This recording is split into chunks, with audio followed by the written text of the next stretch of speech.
Your Samsung Galaxy Tab A9 or A9 Plus keeps restarting. Stuck on Samsung logo, let's save your tablet from this endless boot loop. First, you have to try by force restart your tablet. For that, press and hold the power button and the volume down button together. Keep holding them until you see the Samsung logo, then let go. Because sometimes this alone gets the device out of the loop. Next, you can try another type of force restart. Just plug your tablet into the charger, wait about 5 seconds, then hold the power and the volume down buttons again until the logo appears. Then you have to make sure your tab is fully charged, because a low battery can sometimes make it reboot on its own.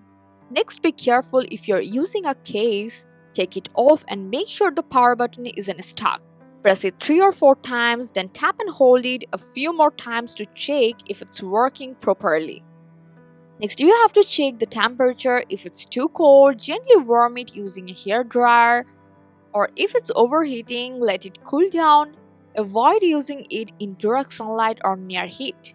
If that didn't work, let's try going into recovery mode. You have to connect your tablet with a PC or Mac by USB-C to C cable. Now you have to press and hold the power button and the volume up button together. Keep holding, and as soon as the Samsung logo appears, release the power button and keep holding only the volume up button until the recovery mode screen appears. Now use the volume button to move and the power button to select. Now use the volume down button to go wipe cache partition, and then use power button to select. Now go for yes, and then use power button to select. And lastly, select reboot system now. And that's it. If none of this process worked for you, you have to contact Samsung support for further assistance. I hope this guide helped you a lot. Thanks for watching.